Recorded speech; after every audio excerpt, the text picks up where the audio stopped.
so much internationally, not just nationally. But it was recognised in the King's honours that it would be awarded the BEM, British Empire Medal. So the British Empire Medal isn't actually going to be presented for a couple of weeks, and he'll get that when he goes back to Canada. But in recognition for it, he was invited to attend the Royal Garden Party yesterday, which I know he had a good time. Derek took him up in a limousine. They parked at the Cavendish Hotel, valet parking, as you do. Got to use their facilities before heading off to the palace. Only the best for someone. Too much detail. Too much detail. Receiving the BEM, but it goes back a bit further than that to when Camilla was talking to Charles one day and said to him, you know, what can we do? Can we give Bill a BEM? That's exactly what he said. And then yesterday, unbeknown to you, Derek popped up ahead to the palace just to get a couple of quotes or their ideas. So first of all, we went to talk to Charles, but sadly he wasn't quite ready. Unfortunately, but Camilla was, and this was her reaction. So it's absolutely thrilled, it's brilliant. And then I understand that the party went on to the early hours of the morning. So before we go on to talk a little bit more about, so I want Bill to share his story with you. It's quite unique, and how we've worked together, and we want to share some of our memories of Bill with you over the last 25 years. But before we do it, can I invite you to come up, Bill, and just to explain us a bit about yesterday and what happened on your day. Well, stand there, you're in the middle. Oh, okay, all right. Well, when I received a phone call last November, I was absolutely flabbergasted when I discovered that I'd been awarded the British Empire Medal. 5 years ago, I was awarded the British Citizens Medal, and we had a lovely afternoon at the House of Lords, and it was great. I've been a grief counsellor now for almost 40 years. I got into the field after my wife died, my first wife died in 1983, and didn't get a lot of support. Felt something's missing here. So I went back to the University of Toronto, did my doctorate, and approached a local funeral home and said, I need to do a community project. Could I do a community grief support program? And I did that as part of my doctoral work. They liked what I did. They said, would you like to do this? Well, I had two young boys I was bringing up as a single dad, so we'll pay you for this. And I thought, oh, that would be nice. And so there we are, we got started. I started with twice a year, 4 times a year, 8 times a year. Other funeral directors began to hear about it. And before I knew where I was pretty actively involved.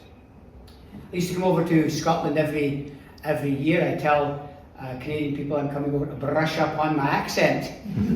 But actually, when I was a single dad, for the 10 years I was a single dad, I used to bring my boys over and they would stay with my mom and my sister. I'd stay with them for a month, which was my holiday. I'd go back to Canada, stay for an extra couple of weeks, and it helped me get through the summer holidays. And I met Andrew, who was one of the founders of SAFE. His name escapes me. Yes, it'll come back to me. Okay. Andrew. Yes, Andrew. Oh. And Andrew Harvey. Thank you, Linda. Thank you, Linda. Thank you. And he invited me to come down and speak at a SAFE Independence Day, which I did, and that went over very well. They invited me back a number of times. I worked with Linda and Tina. It's so great to see Tina there, and began to do some different work around the country here. And we've established grief journey programs in a number of areas. We have Grief Journey Essex, we have Grief Journey South Wales, Derby, and different places where we've developed. And what I've done is I've really just gone out and I've helped to train people to initiate grief support programs in the UK. We now have a national program going right across Canada, and this has really been a great thing. So I think the British Empire Medal was given just in recognition of my work with the bereaved, both in Britain and in Canada. And basically, I was telling Sean, I think I've been uncharacteristically humble, because I really was humbled by it. Because really, it's wonderful to be at Buckingham Palace. Trust me, it's if you get an opportunity, it's a great experience. And it's great to have a medal and recognition. But the best thing about it is, it's people acknowledging that, hey, I've made a difference in my life. And that means the world. Because that's really what I want. So that's why I continue to do this. I won't give my age away, but it's... oh yeah, you've got it. You're thinking Before you go, you see, you sort of covered quite a bit more than what I thought you was going to cover there. All right. So, sorry. Yeah, so you had a good time at the Palace yesterday, which was good. So, see, can you share? Once I got up here, I was in control. I know, well, This guy and I go back a long, long way. So, what I wanted to do first of all is sorry. just, because there's a lot of people here that haven't seen you, a lot of people haven't shared your journey. Can you just very briefly share the start of your own grief journey, where it started, and then the next question will be, what came of that and how That's it right. materialised? Yeah, forgive me for jumping ahead. No, it's fine. But I think I really have. My wife died suddenly and unexpectedly in 1983. We'd only been married 11 years. She was only in her early 40s, and it threw me, as it does with many people. And at the time, I was in the ministry. I trained in theology, and I was a minister. And what I discovered was that people, because I was a professional, I was expected to comfort them. And I didn't get a lot of comfort. And then 3 months later, they were saying, well, gee, what's wrong with you? We thought you'd be over it by now. Well, I now know you don't get over it, you get through it. And I got through it with some help, and I sought out help of a counsellor, began to develop an interest in doing grief support. And after I'd finished my doctorate, I began the Centre for the Grief Journey, and that was what really established my work, which we've now been able to take right across Canada and throughout the UK as well. So with your with the grief journey, you travel around the world doing seminars, and you've got your own workshops going on in Canada and that kind of thing. But you've also involved in TV. You've done TV interviews. You had your own channel, and you just developed some videos. Is that right? That's right. That's right. Well, I think what I feel I've done that's unique is I haven't just gone around the countries and places just doing seminars and talking about it. I've tried to establish groups so that I could get something going in this community and that community, and then do some training with them, give them some assistance, some support, use my resources, but to turn them loose. You know, and many of the places, they're running their own programs. You know, it's a pleasure to go and talk to them once in a while, but really I think that's what I've really tried to do, is to make it, to multiply the resources and to multiply the workers, rather than Bill Webster being at the centre of everything. I don't think that's a model that works. I was just going to say, it's been proved that it is a model that does work. So you just kind of sort of told us about the grief journey. But I just want to take you back 25 years, because I think 25 years, am I right in saying we was the very first ones that we did a seminar together here in the UK?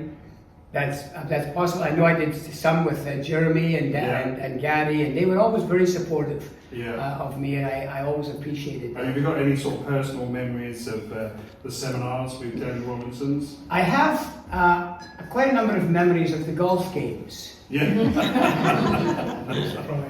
Which I never won, but they were very kind. Well, we, you know, with Golden Charter, we would go to different things, and so we were always playing in golf. I felt very guilty, you know, because here I am, I'm supposed to be doing seminars, and I'm playing golf with Ronnie Corbett. We played golf with Eric Sykes. We played golf with a number of other well-known people, and I'm sitting here thinking, they're inviting me over to do this, and so I've got great memories of that. But I also remember how much Gary and others worked so hard to get it. There was a lot of interest in that, and then again, I tried very hard to say, well, what can we do on an ongoing basis that can help to support people? Yeah, absolutely. So I just want to share, just for a minute, some of our own personal memories. So starting off with myself. So we was there, very first seminar, and I can remember the next morning I come and meet you for a coffee, and you remind me of this every time that I see you, but can you remember what happened? Listen, at my age, I'm lucky I can remember what I had for breakfast. I always forgot on next, but okay, because you kept reminding me that I actually ate your breakfast that morning. So, yes, I remember it well. You remember it well. And then Liz came to your second seminar. That's right. And her claim to fame was? Well, I didn't work for Daniel Robinson. I don't know if I'd even ever heard of Daniel Robinson. And I came to represent cruise bereavement care. I was on the stand. Linda and I trained to cruise 100 years ago. And I was on the stand, and all these men in suits were walking around. And out of that seminar, I got my job at Daniel Robinson's, where I've been for 17 years now. Very nice. Derek's got a very personal memory. His wife was so excited about the fact that he was coming to do a seminar. What happened, Derek? Yeah, so I was asked if I'd go along to the seminar, and I thought, someone said to me, you've got to sit there for 2 hours to listen to Bill. I thought, I can't sit there for 2 hours, I'm going to need the loo, whatever. How can I get out of it? So I had an unblemished sick record, so I didn't want to destroy that. I looked at the running sheet, and I wasn't out on any funerals.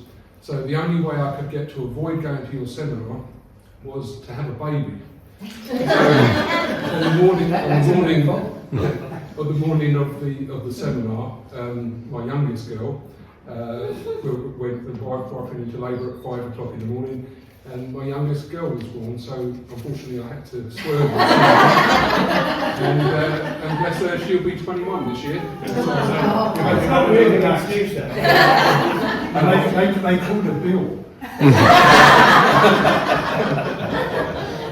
Thanks for the memories. There's just a couple more that I want to share with you on here. Because when you're talking, you're a great one for using your hand gestures and one thing. So I just came across a few photos. So I thought I'd put a little montage together for you.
You Bob.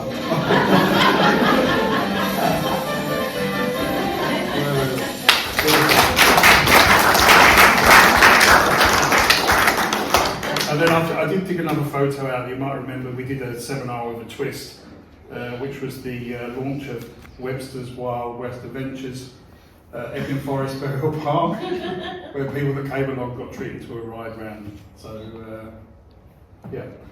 Okay. Onto just one quick sort of serious subject here before we move on. But over the last couple of years, there's something that's become very popular within the funeral industry, which is direct cremation.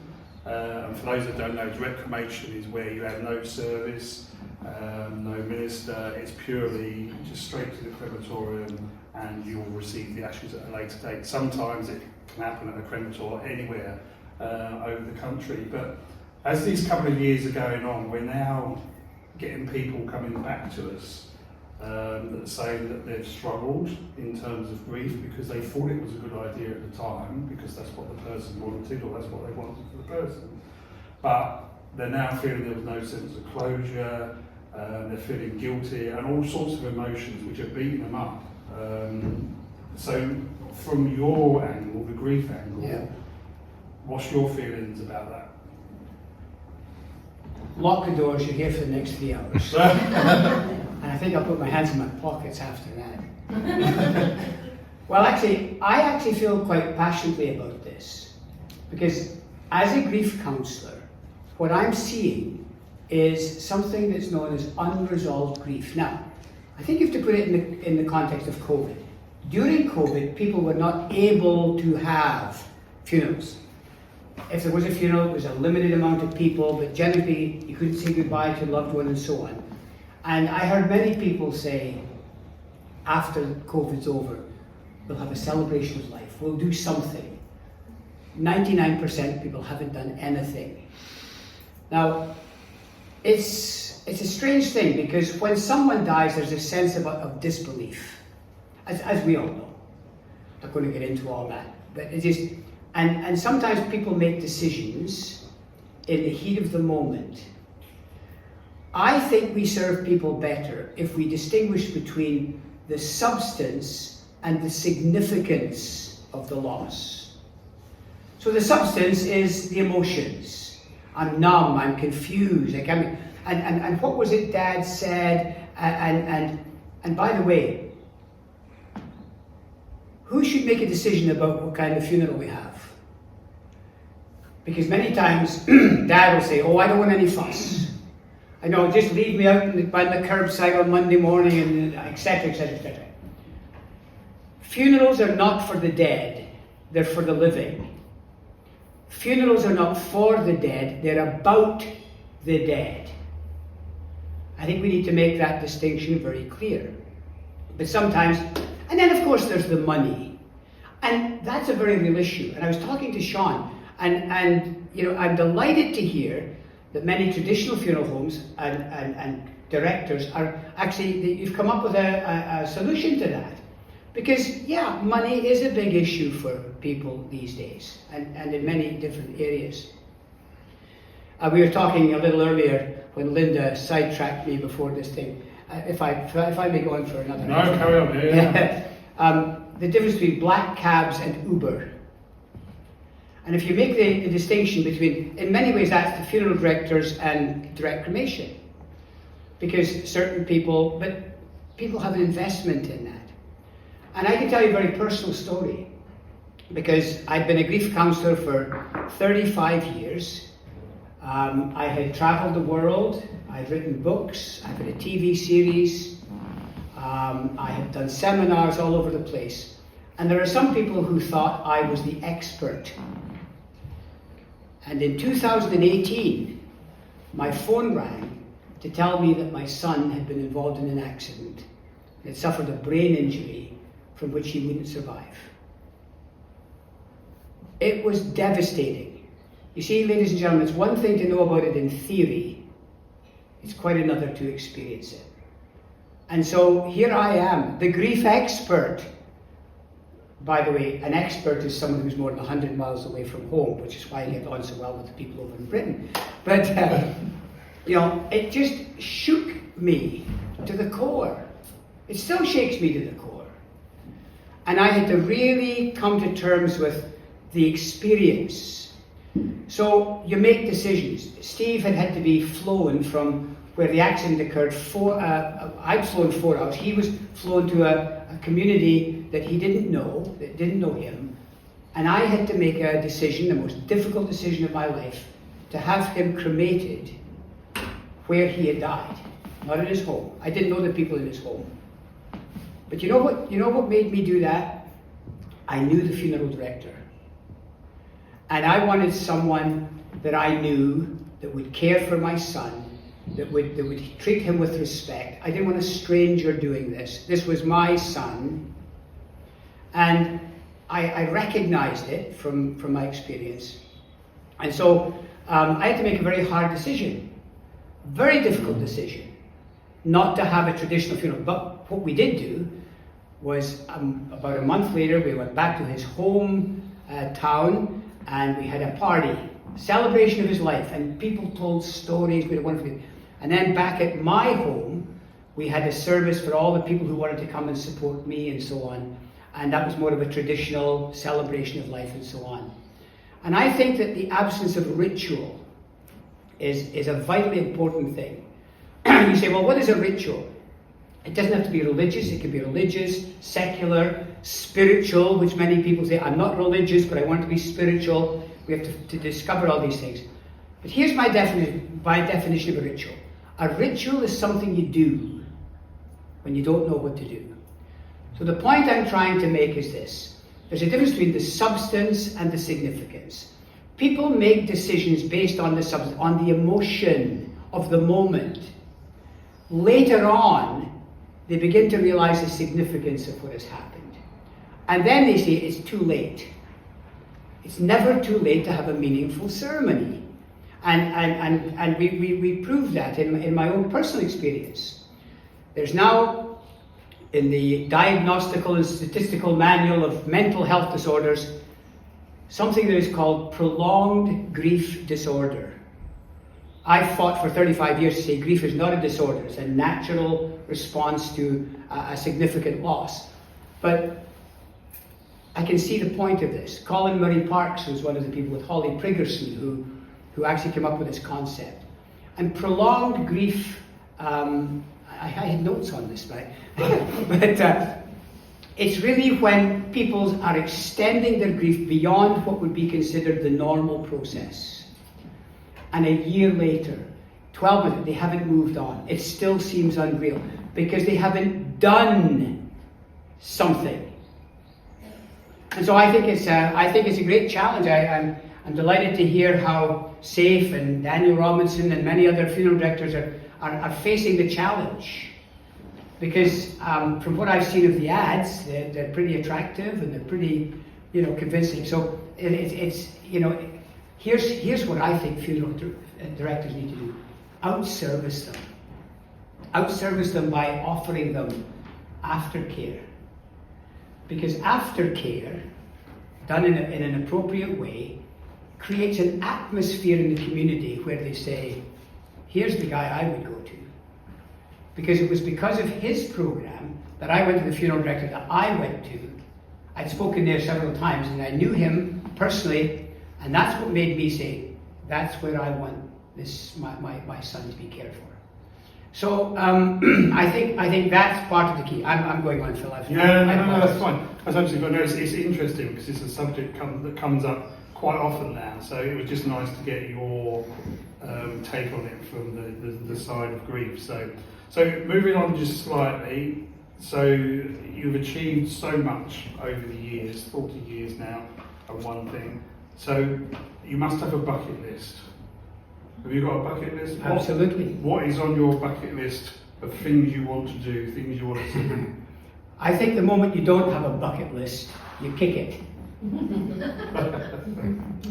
Because I would like to die with certain things unfinished. Because I think the moment you say, well, I think I'm done, then I think you're. So that's why at this advanced age that you can see, I've been more productive in the last 2 years than I've been in the last 10. Because we've been trying to figure out ways of communicating with people, new ways. I've done DVD series and 30-minute videos, that people sleep through. Wonderful. What we've done in the last year, I've developed over 150, and I've got a list of another 150 videos. All of them are 3 to 5 minutes long. And what we do is we send them out to people by email. So funeral homes in Canada are doing this. Here's Mrs. Jones, lost her husband, or here's someone who's had a significant loss. And we ask them if they'd like to sign up. If they do, we say, now, would you like a video a week? Would you like 2 videos a week? Would you like a video a month? Or would you just like the whole thing? Because social media these days, people want it and they want it now. So we have series on early days after a loss, ongoing bereavement issues, pet loss, huge topic.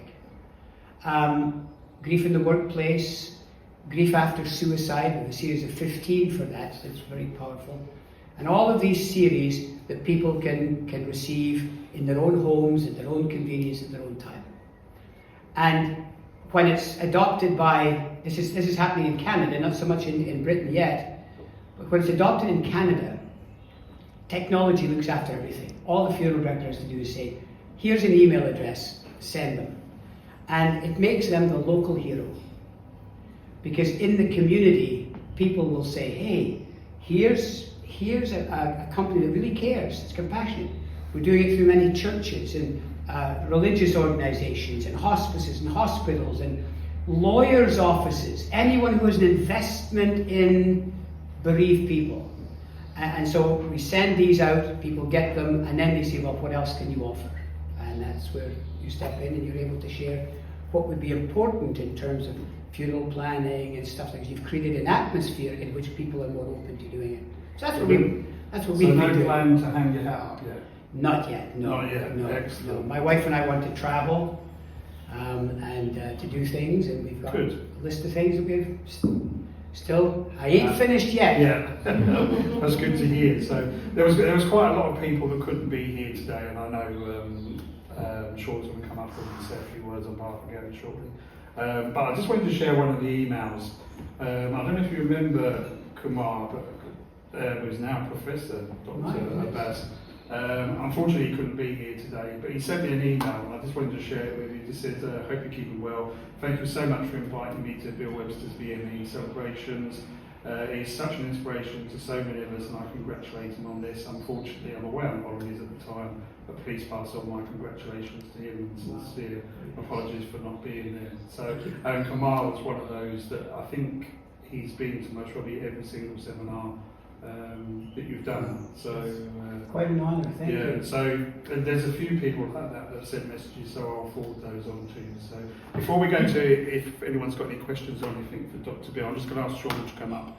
He's going to say a few words on behalf of the company and on behalf of Gary. So Sean Martin is our operations manager. Thank you, Phil. Thank you very much for your efforts in organising today's surprise for Bill and Joanna. There isn't really much to say after listening to such an eminent career devoted to others. There's a lot of people in this room that are connected to the care sector. We are part of a very large family, and I don't think we always appreciate it at times.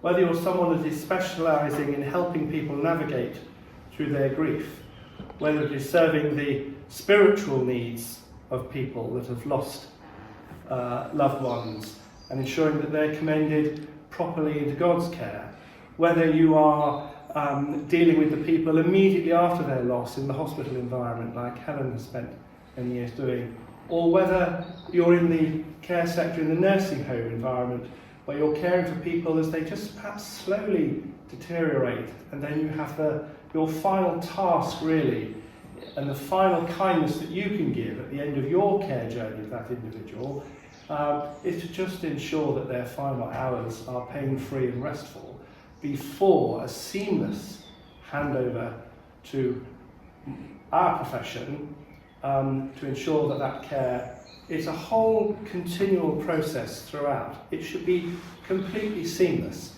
And I don't think we realise that often enough, sometimes.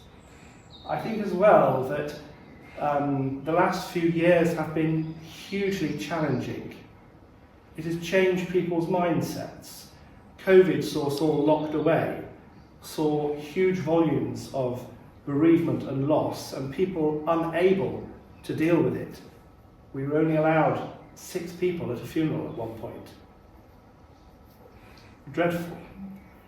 Following that, we've had a couple of years of high levels of mortality as people whose pathways for treatment of illness have been interrupted, and their mortality has come maybe a little earlier than planned. And then we've come into a cost of living crisis, which has caused untold levels of stress and disturbed people. And I think we're all feeling a little battered and bruised after those years of experience. But the one thing we can do is care. The one thing we can do is be kind. The one thing that we can do is to reach out and be there for each other within the caring community, and also for the members of the public we serve. I think that the public do not understand the care sector as well as they should do. They certainly don't understand funerals as well as they should do, and direct cremation with the terrible impact, and I like the analogy of the difference between substance and significance. A decision is made on a practical basis today. It's easy to say, well, that's what Mum wanted. And then a year down the line, it hits you across the back of the head like you've been hit by a railroad train, and there's nothing you can do about it. We all in the care community, I think, need to be better at pointing that out and educating the public a little bit more.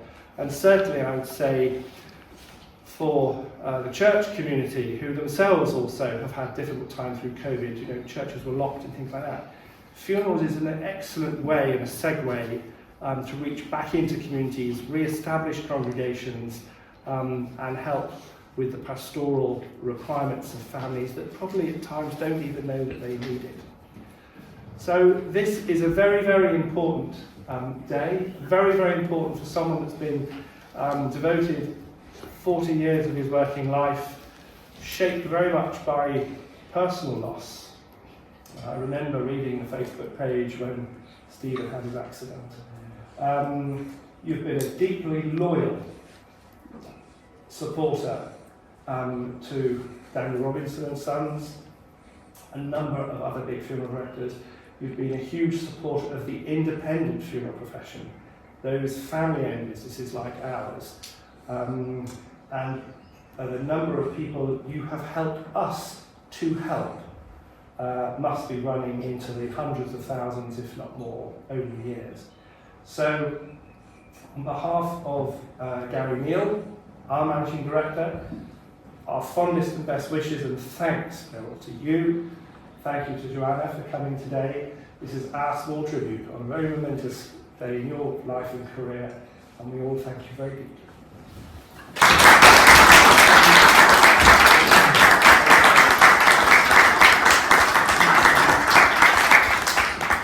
Thank you, Sean. So, before we sort of wrap up, is there anyone that's got any questions or anything they want to ask Dr. Bill? No? You've talked about, I was interested, you said that not many have gone back following COVID, and that has certainly been our experience of those who said at the time we will do something later, haven't followed up on it.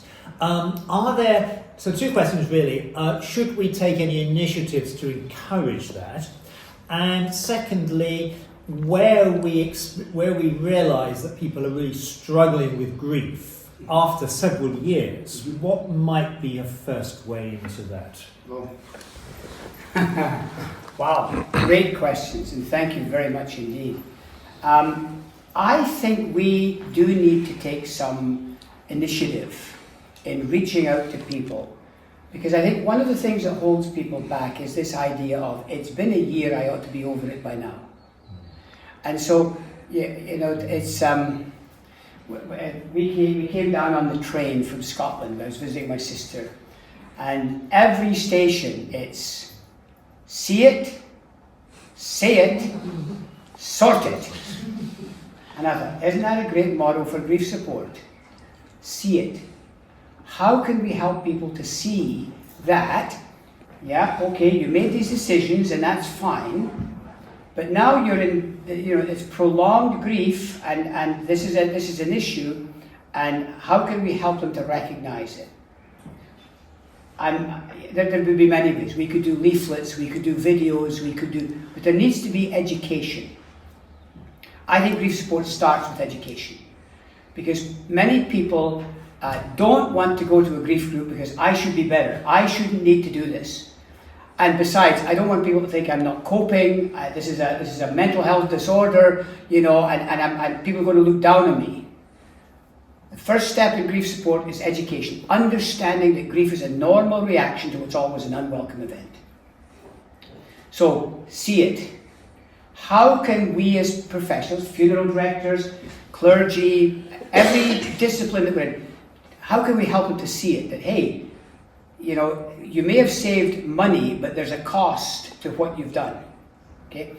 I think in fairness to the funeral directors that I was involved with during COVID, they were just so overwhelmed that they didn't have time to go back and say, hey, what about a celebration of life?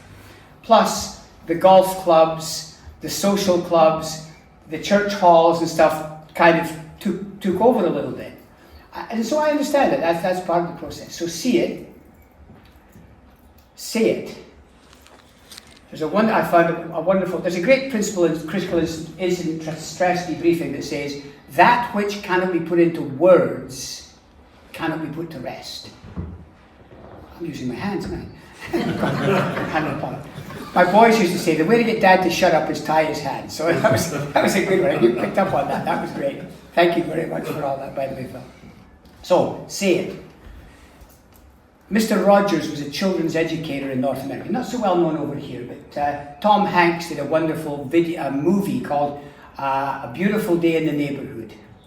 Wonderful movie. Mr. Rogers was a wonderful man, Presbyterian minister, and he had a way with children. And one of his famous statements was this: anything that is mentionable is manageable. So that's a great principle. Simple, but profound.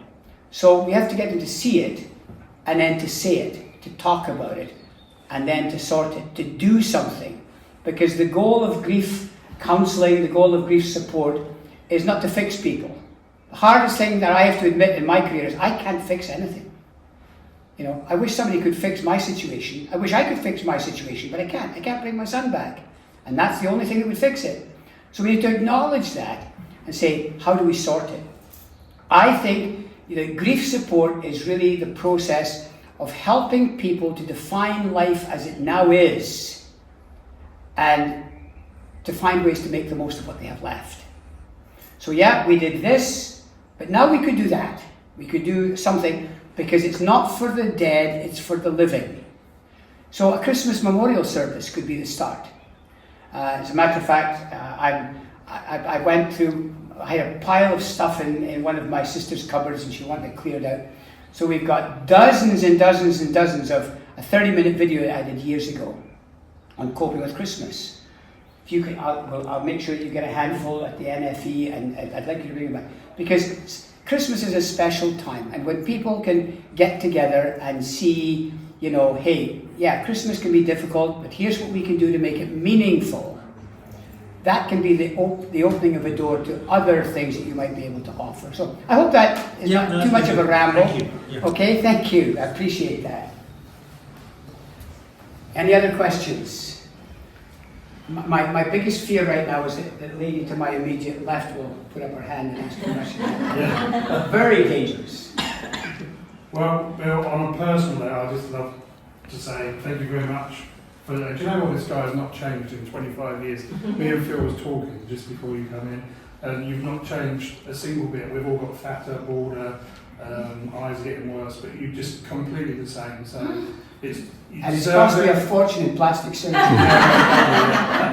Thank you very much. But you wholeheartedly deserve it, and I just want to say, everyone, put your hands together. Bill Webster.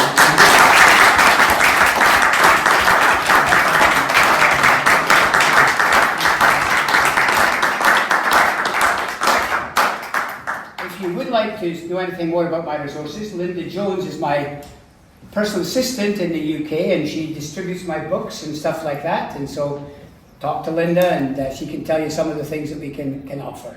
Oh, what a new title. I didn't know I was your personal assistant. Executive assistant. I didn't do my last Chief slide. Sorry? I forgot to do my last slide. Oh, no. I was waiting for I that. spent hours doing this much. No. Watch. Oh.